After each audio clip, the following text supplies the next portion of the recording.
Taoiseach, today Government wants to pass through the Dáil legislation establishing the Mother and Baby Home Redress Scheme. This, despite the fact that the scheme shamefully excludes children who spent less than 6 months in a mother and baby institution or a county home. And as a consequence, 24,000 survivors will be left behind by the Government's proposed scheme.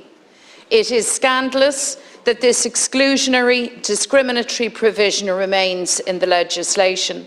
The scheme creates a hierarchy of victims by taking the view that some mothers and their children suffered less than others. The very idea that a child who spent less than 6 months in a home suffered no damage or injury and is not entitled to redress is just unacceptable. The Government is saying that these children didn't spend long enough in a home to suffer trauma from being forcibly separated from their mother. That is wrong. For a child taken from their mother against her will, the trauma was and is the act of separation itself, a trauma that lasts a lifetime. This happened on the watch of the state, and there must be redress for this injustice. The proposed scheme is a botched scheme. It doesn't meet the needs of survivors in an equal and fair way, Taoiseach. And it's not just Sinn Féin saying this. Concerns have been raised by the Special Rapporteur on Child Protection, by the UN Special Rapporteur and by the UN Human Rights Committee. No matter how long a child spent in these places, no matter what age they were when they left, they suffered greatly and their trauma is real. No arbitrary 6-month line drawn by the Government changes this reality. Is more an nóra é scéim an Oireachtas. Is sumí duine tháinig slán ón áras mórthacha agus ní ná atá fágtha amach ón chúiseamh. Ní mór an scéim a athrú ionas go mbeidh gach marthanóir san áireamh is é seo an rud ceart a dhéanamh. The survivors of mother and baby homes have shown remarkable resilience and dignity in the face of great adversity. And if it wasn't for their courage, their bravery, there would have been no commission of investigation, no state apology, no redress scheme whatsoever to speak of. And the scheme that comes before the Dáil today is an insult to those survivors and to the hard road that they have walked. And they have walked that road together, Taoiseach, not separated or divided. They haven't left anybody behind, and they won't allow government to do so now. This week on the radio we heard from many survivors. We heard from Jean and Eamon, both who spent less than 6 months in a home, and they say that this scheme makes them feel irrelevant. More importantly, it suggests that their separation from their mother didn't matter. That's the human impact of this legislation.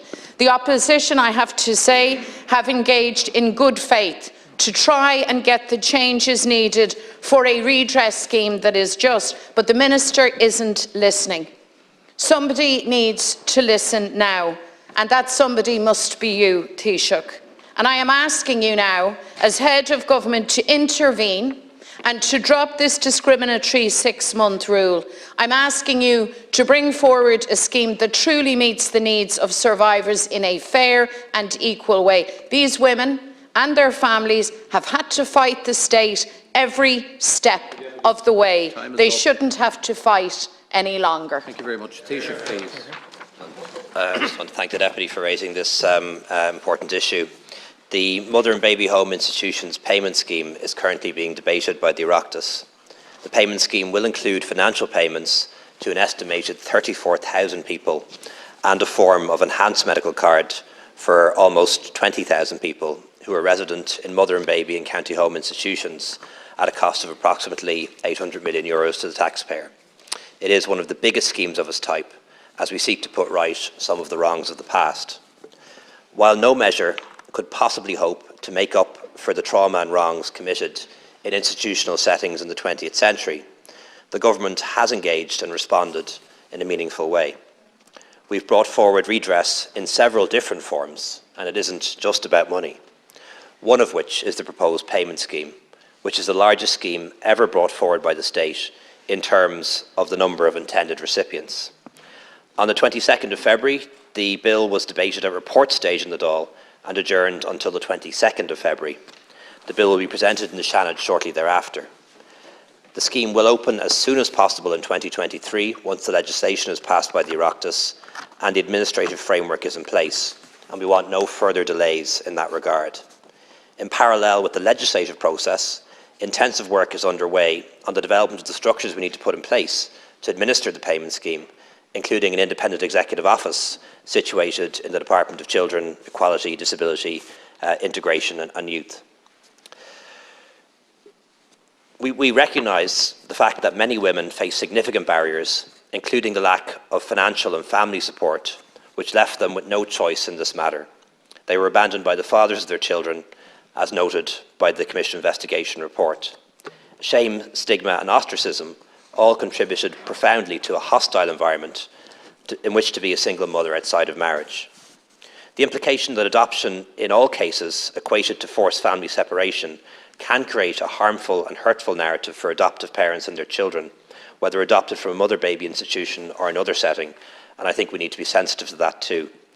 The government's view is that we want a payment system that is non-adversarial, doesn't have any investigative element, and doesn't have to rely on incomplete or non-existent documentary evidence. Instead, a generalised payment without the need for assessment has been brought forward for every surviving woman who spent any time at all in any one of the institutions. In relation to children who spent less than 6 months in an institution, who were adopted or otherwise separated from their birth family, the overwhelming priority need which has been expressed through the extensive engagement with those concerned is access to records, information about their identity. So for those children who spent short periods of time in an institution during their infancy, the Action Plan provides a response to their needs, primarily through the Birth Information and Tracing Act and the investment that has been made to support implementation of this legislation. The new Information and Tracing Service under the Act opened for applications last October, providing for the first time access to birth certificates and also wider birth and early life information for those who have questions in relation to their origins. Taoiseach, I'm sure you're aware that your own survivor consultation, which was extensive, reported that there were numerous and many harms and human rights violations identified which needed reparation. But they recorded that the primary one was the loss of the mother-child bond and the relationship. The primary damage was done by separation. And yet, in an arbitrary way, you have decided that those who were separated from their mother, if they happened to be in the institution for less than 6 months, are not to be covered by this redress scheme. That is arbitrary. I put it to you, Taoiseach, that that's actually cruel, in my view. You don't have to do this. Certainly, if I were sitting where you are, I would not do this for the very simple reason that it's wrong. And God knows over the years we have heard testimony and heartbreak, plenty and many, from families who were devastated by this experience. So I'm asking you again as Taoiseach to intervene on this matter and to drop this arbitrary and cruel rule. Thank you. Taoiseach, please. Yeah, I don't think it's fair to characterise the decision of government as being arbitrary in this matter. We had a commission investigation. It made its findings. It recommended a set of actions and a redress scheme, and we decided to go well beyond what was recommended by the independent commission chaired by an independent judge. And they looked at the matter for many years before coming to their findings, and we went further than they recommended. So it's not fair to say it's arbitrary in that regard. And I think it's also not fair to characterise the sole response of the government as being one linked to financial compensation. There's much more to what we're doing than that. For example, one of the things we've done is put in place immediate counselling support, and that was available on the publication of the Commission's final report through the HSE National Counselling Service. There was also a state apology made by the Taoiseach, Micheál Martin, in January 2021, which was significant too. As I mentioned earlier, one of the main requests and demands from people who were born in mother and baby institutions was that we change our laws so that they can have access to their birth certs, to have access to information about their early lives. And that was done. It's the Birth Information Tracing Act in 2022. Almost 7,000 requests in already, 2,000 cases completed, and we're really pulling out the stops to make sure that we get that information to people affected as soon as possible. There's the National Central Repository of Records, a National Centre of Research and Remembrance, research scholarships. We're trying to get public access to the state files, and redress. I could go on if I it's wasn't heartless, interrupted, but, it's cruel, and it's disgraceful, Taoiseach.